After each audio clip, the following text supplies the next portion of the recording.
हरे कृष्णा दोस्तों, स्वागत है आपका सीजीपीएससी व्यापम में एक बहुत ही शानदार पॉजिटिव न्यूज के साथ। जी हाँ दोस्तों, डबल इंजन सरकार की पहला भर्ती विज्ञापन जारी कर दिया गया है, लेकिन इस भर्ती विज्ञापन में अभ्यर्थियों की बहुत सारी दिक्कतें हैं। क्या है उस पर विस्तार पूर्वक बातचीत करेंगे और भी अन्य विषयों पर बातचीत करने वाले हैं। सबसे पहले बात करते हैं कि 150 से अधिक पदों पर जो भर्ती की प्रक्रिया है वो आगे बढ़ी है। जी हाँ, जैसा कि आपकी स्क्रीन पे शो हो रहा होगा, सबसे महत्वपूर्ण, कोंडागांव में विधिक सेवा प्राधिकरण के विभिन्न पदों पर भर्ती हेतु चयन सूची जारी कर दी गई है, जहां पे अनुवादक के एक पद, वाहन चालक के एक पद एवं भृत्य के 30 रिक्त पदों के लिए भर्ती आवेदन आमंत्रित किए गए थे। जहां पे जो दावा आपत्ति है इसमें 15 जनवरी से 17 जनवरी 2024 तक कार्यालयीन समय में स्वयं उपस्थित होकर आप लगा सकते हैं। इसके अलावा रायपुर डिस्ट्रिक्ट में अनुवाद, वाहन चालक एवं भृत्य के रिक्त पदों पर जो है वो भी जो सूची है, पात्रता सूची, वो जारी कर दी गई है। ये भी लगभग 30 पद के से अधिक थे। इसके अलावा अगर हम बात करें, बहुत ही महत्वपूर्ण, कोरिया जिले के अनुवादक, वाहन चालक एवं भृत्य के 30 से अधिक पदों पर जो है पात्रता सूची जारी कर दी गई है। इसमें भी आप दावा, अब जो आपत्ति है वो स्वयं उपस्थित होकर 15 से 17 जनवरी तक आप लगा सकते हैं। इसके अलावा दंतेवाड़ा में अनुवादक, वाहन चालक, भृत्य के जो अभ्यर्थी है वो भी वहाँ पे दावापत्ति लगा सकते हैं। महासमुंद में भी इसका जो अनुवादक, वाहन चालक एवं भृत्य का पात्र सूची है वो जारी कर दी गई है। उसका भी दावापत्ति आप 15 से 17 जनवरी आप लगा सकते हैं। तो इस प्रकार से आप देखें कि 150 से अधिक पदों पर जो भर्ती प्रक्रिया है वो आगे बढ़ी है, और ये कहीं ना कहीं देखिए डबल इंजन की सरकार है। और इसके साथ ही बहुत ही महत्वपूर्ण कंटिन्यू जो अभी हाल ही में आप लोगों ने देखा था कि मुख्यमंत्री और जो हाई कोर्ट के मुख्य न्यायाधीश हैं उनके बीच चर्चा हुई थी, और बताया गया था कि जितने भी छत्तीसगढ़ में न्यायालय हैं उन पर रिक्त पदों की भर्ती की जाएगी। और इस चीज़ों को हमने आपके समक्ष रखा भी था, और देखिए उसके परिणाम ये है कि जितनी भी रुकी हुई थी भर्तियां उस जो न्यायालय में से संबंधित थी उसको जो है वो आगे बढ़ाया गया है, और आने वाले टाइम में और इसको त्वरित गति दी जाएगी। एक तरफ आप लोगों ने कल के न्यूज़ में मैंने आपको बताया था हैंडपंप तकनीशियन का भी जो सत्यापन डेट है आप लोगों को मिल गया। ये जो न्यायालय वाली भर्ती प्रक्रिया वो भी आप आगे बढ़ते हुए देखने को मिल रही है। इसके अलावा जो राजस्व विभाग में जिला स्तरीय पद निकले हुए थे कलेक्ट्रेट या जिला जो राजस्व विभाग में, तो देखिए उस पर जो है फिर से जिला स्तरीय पद है तो उनको फिर से अनुमति मांगनी होगी, और उसके बाद अगर शासन अनुमति दे दी तो प्रक्रिया आगे बढ़ेगी। अन्यथा फिर वो सारी भर्तियों को व्यापम से लेने का निर्णय है वो अब शासन को करना होगा। ये इससे युवाओं के लिए एक बेहतर भविष्य की संकल्पना की जा सकती है। इसके अतिरिक्त अगर हम बातचीत करें तो अब जो है बजट के लिए जो है मंत्री स्तरीय जो है मंत्रियों से जो है वित्त जो मंत्री है वो चर्चा कर रहे हैं। कल के दिन जो है 2 डिपार्टमेंट की चर्चा हुई, एक तो स्वास्थ्य विभाग की और दूसरा बोल सकते हैं राजस्व विभाग की। दोनों जो बोल सकते हैं मंत्रियों ने वित्त मंत्री ओपी चौधरी जी के साथ और समस्त अधिकारियों के साथ चर्चा की, और बेसिकली सारी चीज़ों पर चर्चा की गई। जहाँ पे अगर हम बेरोजगारों के रिस्पेक्ट से देखें तो देखिए वहाँ पे रिक्त पदों पर कितनी तादाद में भर्तियां हैं और कितने पद खाली है, चाहे वो पटवारी हो, आरआई हो, और अगर हम स्वास्थ्य विभाग की बात करें तो कितने पद यहाँ ज़्यादा, सबसे ज़्यादा स्वास्थ्य विभाग ही खाली है। और कहीं ना कहीं स्वास्थ्य विभाग में भी जो है भर्ती है जो आने वाले समय में वो बड़े तादाद में देखने को मिलेगी, चाहे वो डॉक्टर के पद हो या चतुर्थ श्रेणी के पद हो। बिल्कुल बड़े बड़े तादाद में आपको स्वास्थ्य विभाग से संबंधित भर्तियां देखने को मिलेगी ही मिलेगी।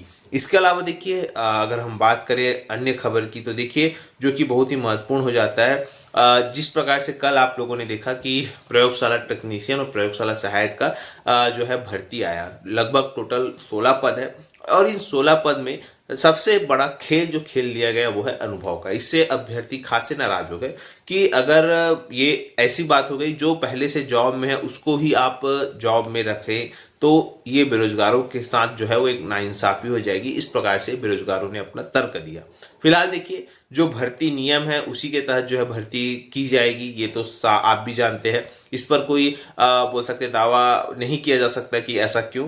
तो ये जो है नियम है कि इसमें योग्यता मांगी गई है, और इस योग्यता में टोटल जो है 16 पद है। और चूंकि ये एक फॉरेंसिक डिपार्टमेंट है तो जाहिर सी बात है इसमें एक ट्रेंड ऑफिसर की या बोल सकते हैं ट्रेंड कर्मचारी की ही ज़रूरत होती है, जो जिनका कहना चाहिए प्रशिक्षण भी जो है पहले से उनको प्राप्त हो, तो वो काम जो है जल्दी सीखे। इस वजह से जो है यहाँ पे अनुभव मांगा गया है, जिसका जो विरोध है वो कई बेरोजगार अभ्यर्थी कर रहे हैं कि पहले नौकरी देंगे तभी तो हम अनुभव प्राप्त कर पाएंगे, इस प्रकार से। फिलहाल यहाँ पे देखने वाली बात है कि आगे क्या होता है, लेकिन स्पष्ट तौर पर जिसके पास 2 वर्ष का अनुभव है वो कहीं ना कहीं इसमें योग्य है, बाकी फिर सभी कहीं ना कहीं अयोग्य है। और इसी वजह से जो बोल सकते इसका विरोध है वो हो रहा है। और जाहिर सी बात है लोग उस चीज़ का भी विरोध कर रहे हैं कि अन्य पद जैसे कि हॉस्टल वार्डन के 300 पद और लैब टेक्नीशियन के 260, डेटा एंट्री ऑपरेटर के 285 और परिचालक संयंत्र के 500 पद, इन पदों पर भर्ती क्यों नहीं निकल रही। तो देखिए मैंने आपको बताया था कि जो व्यापम है वो फिर से डिपार्टमेंट को अलग अलग जो है सहमति पत्र मांगा है कि भैया आप लोग ने आचार संहिता में भर्ती विज्ञापन जारी किया गया था जिसके लिए हम ऑनलाइन आवेदन मंगाना चाह रहे, तो आप लोग अनुमति दें ऐसा करके या सहमति दें इस प्रकार से। तो फिर अब विभाग से जैसे ही आप लोगों को बोल सकते क्लैरिफिकेशन मिलेगा तुरंत, जैसा कि आप लोगों ने आज देखा कि आज दोनों ही पद, चाहे वो प्रयोगशाला टेक्नीशियन और प्रयोगशाला सहायक के पद निकल गए, उसी प्रकार से चाहे वो उच्च शिक्षा विभाग हो, आदिम जाति अनुसूचित जनजाति विभाग हो या बिजली विभाग हो। कल ही आपको बताना चाहूँगा, कल जो मुख्यमंत्री जी है उन्होंने बैठक ली है बिजली विभाग की और बहुत सारे दिशा निर्देश दिए हैं। तो अब देखिए बिजली विभाग की जो चीज़ें हैं वो भी आपको त्वरित गति से देखने को मिलेगी ही मिलेगी। और रही बात हॉस्टल वार्डन, तो वो तो कोई दो मत बात नहीं है कि उसके लिए ऑनलाइन आवेदन जो है अब आपको कभी भी जो है स्टार्ट हो सकते हैं। फिलहाल आप लोग अपनी पढ़ाई पर ज़्यादा फोकस करिए कि कहाँ पे आप लोग का चीज़ कमज़ोर है, कहाँ पे आप लोग का चीज़ स्ट्रांग है। रही बात देखिए एग्ज़ाम की, तो देखिए एग्ज़ाम में सबसे पहले तो है जो रुकी हुई भर्ती है, क्योंकि अभी आप देख रहे होंगे कि रुकी हुई भर्ती के कंटिन्यू जो है एग्ज़ाम डेट आ रहे हैं और फरवरी का महीना लगभग इसी में निकल जाएगा। कल भी मैंने आपको वीडियो में बताया था कि 25 मार्च वो डेट लाइन रख दिया गया है कि इस बोल सकते इस तारीख तक सारी प्रक्रिया जो है वो पूरी होनी चाहिए। रही बात देखिए 2019 की अगर हम बात करें तो 2019 में लोकसभा चुनाव का आचार संहिता 10 मार्च को लगा था, तो लगभग उसी के आसपास जो है इस बार भी जो है आचार संहिता लगने की संभावना है। तो उससे पहले सरकार यही चाह रही है कि जल्द से जल्द जो भर्ती है विज्ञापन है वो जारी कर दिया जाए, भले उसका जो एग्ज़ाम है लोकसभा चुनाव के बाद लिया जाए, लेकिन एटलीस्ट जो है भर्ती प्रक्रिया निकाल दी जाए ताकि कहीं ना कहीं युवा उस चीज़ की तैयारी करते रहे, उनको ये ना लगे कि भाई भर्ती नहीं आई है। भर्ती जिस प्रकार से आप लोगों ने देखा कि अक्टूबर में जो मंडी हो, कृषि हो, वो उनकी जो है परीक्षा बोल सकते हैं भर्ती निकाल दी गई थी, ऑनलाइन आवेदन मंगा लिए गए थे, लेकिन उसका एग्ज़ाम डेट अभी आया।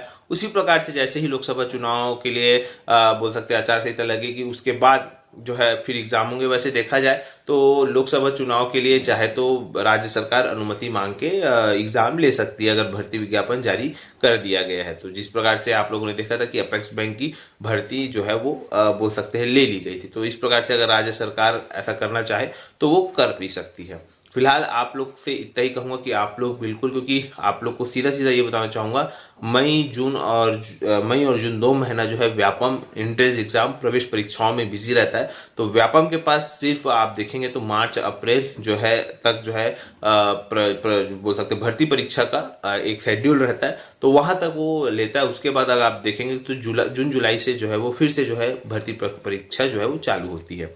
तो चूंकि चुनाव भी आप देखेंगे कि मई जून के आसपास ही रहेगा, तो बिल्कुल आप उस चीज़ के लिए निश्चिंत रहिए और अपनी तैयारी को बेहतर करिए। अगर समय है तो समय का सदुपयोग करिए। फिलहाल यही सब आप सभी को जानकारी देना था। आशा करता हूँ आपको चीज़ें समझ आई होगी। वीडियो अच्छा लगा तो इसे ज़्यादा से ज़्यादा लोगों तक शेयर, लाइक एंड सब्सक्राइब जरूर करें। वीडियो देखने के लिए आप सभी को बहुत बहुत धन्यवाद। आप सभी स्वस्थ रहें, मस्त रहें, पॉजिटिव रहें।